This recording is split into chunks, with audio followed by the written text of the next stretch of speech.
गर्मी के घुप में सभी चारवाहे एक पेड़ के नीचे बैठकर बातें कर रहे थे। रामू भाई, ऐसे तो धूप होगा तो कोई काम ही नहीं हो पाएगा। अरे हाँ सुरेश भाई, थोड़ा सा धूप में जाओ तो ऐसा लग रहा है शरीर जलकर राख हो जाएगी। ओहो, तुम सब भी ना गजब बात करते हो लग रहा है। धूप इस साल नया है। ये तो चैत वैशाख में ऐसे ही धूप होती है, उसी में न सब काम करता है। हाँ सही बोल रहे हो रामू भाई। अच्छा, मैं गायों को घेर के आता हूँ, तब तक आप सब बात करिए। हाँ हाँ, मेरी गायों को भी घेर देना। वो हो सुरेश भाई, अब जा रहा हूँ तो सबकी गायों को घेर के आऊंगा। नु क्या आप भी? फिर मोहन वहाँ से गायों को घेरने चला जाता है। कुछ भी कहो, मोहन थोड़ा कड़वा बोलता है, लेकिन दिल का बहुत अच्छा है। जब से इस जंगल में गायों को चराने आए हैं, मोहन ही सब गायों को घेरता है और इकट्ठा करता है। हाँ ये बात तो है। सभी चरवाहे बैठकर बात कर ही रहे थे कि वहाँ अतुल भागते भागते आता है। अरे अतुल भाई, क्या हुआ? ऐसे भाग क्यों रहे हो? कोई चुड़ैल देख लिए हो क्या? क्या ही बोलूं रामू भाई, आज तो मेरे साथ गजब ही हो गया। अरे भाई, अब बताओ भी कि क्या हो गया है तुम्हारे साथ? पहले बैठ जाओ, भागते भागते हाफ गया हूँ। हाँ बैठ जा, किसी ने रोका थोड़ी है। हुआ ये कि मैं मोहन भाई के लिए खाना ला रहा था, वो घर से खाकर नहीं आए थे। मैं रास्ते से होकर आराम से गुनगुनाते हुए आ रहा था। मैं पीछे नहीं देखा, एक गाड़ी मुझे धक्का मारने वाली थी। तभी वहाँ एक भयंकर चुड़ैल आई और मेरी हाथ पकड़कर खींच ली, जिससे मुझे धक्का नहीं लगा और मेरी जान बच गई। क्या बोल रहे हो चुड़ैल? अरे हाँ भोला भाई, चुड़ैल को देखकर मैं तो पूरी तरह से डर गया। फिर वो चुड़ैल बोली कि तुम डरो मत, मैं तुमको कुछ नहीं करूंगी, क्योंकि आए दिन इस रोड पर एक्सीडेंट होता रहता है। इसलिए मैं यहाँ रहती हूँ लोगों की जान बचाने के लिए। अब तुम जा सकते हो। मैं तो इतना डर गया था कि खाना भी वही छोड़कर भाग आया। बेचारी चुड़ैल मेरी जान बचाई, वो खा लेगी।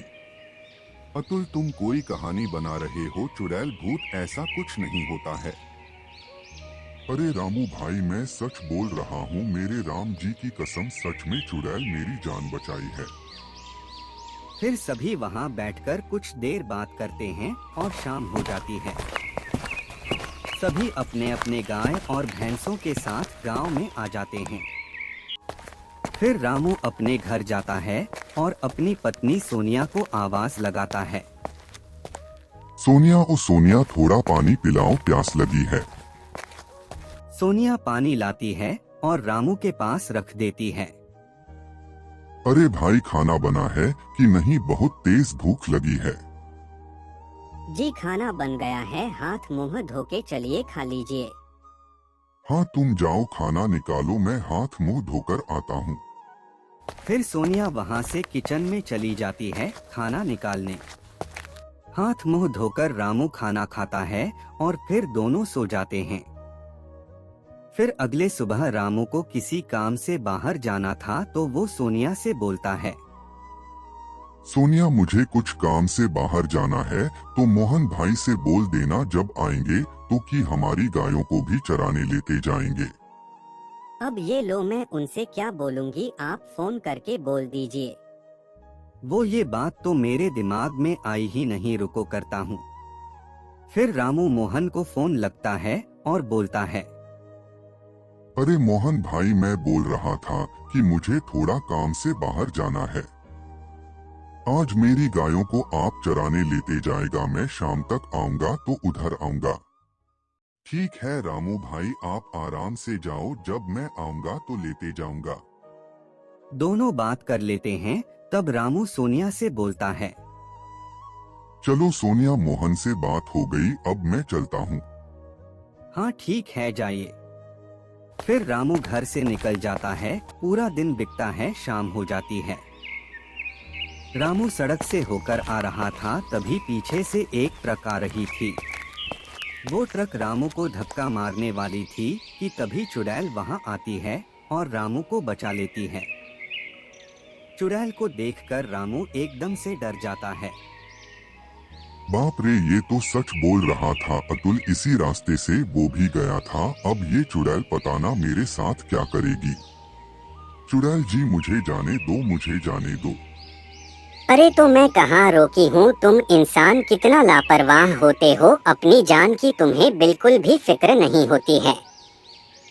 अभी तुमको धक्का लग जाता तो क्या करते, खैर तुम जाओ अब यहाँ से। आपका बहुत बहुत धन्यवाद चुड़ैल जी, जो कि आपने मेरी जान बचा ली। हाँ ठीक है, मेरा तो यही काम ही है, अब जाओ तुम। फिर रामू वहाँ से घर आता है और चुड़ैल के बारे में ही सोचता रहता है। आखिर चुड़ैल लोगों की जान क्यों बचाती है, मुझे कुछ समझ नहीं आ रहा है। पता करना पड़ेगा कि आखिर चुड़ैल ऐसा क्यों कर रही है। रात में जब रामू सोता है तो उसे चिंता के मारे नींद ही नहीं आ रही होती है। अरे क्या सोच रहे हो, कोई दिक्कत है क्या, जो परेशान सा लग रहे हो? अरे नहीं नहीं सोनिया, कोई बात नहीं है, वो थोड़ा नींद नहीं आ रही है बस। तुम सो जाओ, मैं कुछ देर में सो जाऊंगा। फिर सोनिया तो सो जाती है और रामू को जागते ही सुबह हो जाती है। अगले सुबह रामू खाना खा रहा था, तभी सोनिया सोचती है, ये परेशान से दिख रहे हैं पर कुछ बता नहीं रहे हैं, क्या करूं मैं जिससे ये बता दे कि क्यों परेशान है। अच्छा सोनिया, मैं थोड़ा मोहन भाई से मिलकर आता हूँ, ठीक है? ठीक है, लेकिन जल्दी ही आ जाइएगा। क्यों, कोई काम है क्या? नहीं, बस ऐसे ही जाइए। फिर रामू गांव में सबको बुलाता है, जिसमें मोहन, भोला, सुरेश और अतुल भी होते हैं। अरे रामू भाई, आप इतना परेशान क्यों हैं? कोई दिक्कत है क्या? क्या बोलूं मोहन भाई, कल शाम को उधर से आ रहा था तो जान बचाने वाली चुड़ैल मिली थी मुझे रास्ते में। अरे तो आप सही सलामत तो दिख रहे हैं, फिर टेंशन किस बात की है आपको? फिर रामू सारी बात सबको बताता है कि वो टेंशन में क्यों है। तो आप क्या चाहते हो?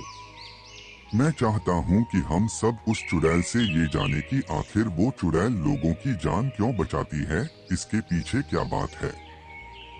तो इसमें कौन सी बड़ी बात है, चलकर पूछ लिया जाएगा। वो हो भोला भाई, वो आएगी कैसे ये सोचना पड़ेगा ना। एक काम करते हैं, मैं गाड़ी चलाऊंगा और भोला मेरी गाड़ी के आगे आगे जाएगा, तो वो चुड़ैल जरूर आएगी जान बचाने के लिए। क्यों, कैसा प्लान है? एकदम बढ़िया है, इससे जरूर चुड़ैल आएगी। चलो फिर शाम को उसी जगह पर मिलते हैं। पूरा दिन बीतता है और शाम हो जाती है। मोहन के प्लान के हिसाब से मोहन गाड़ी चला रहा था और भोला आगे आगे जा रहा था। चुड़ैल को लगता है कि भोला को गाड़ी धक्का मार देगी, इसलिए वो भोला को बचा लेती है। फिर कुछ ही देर में रामू और मोहन भी वहां आ जाते हैं।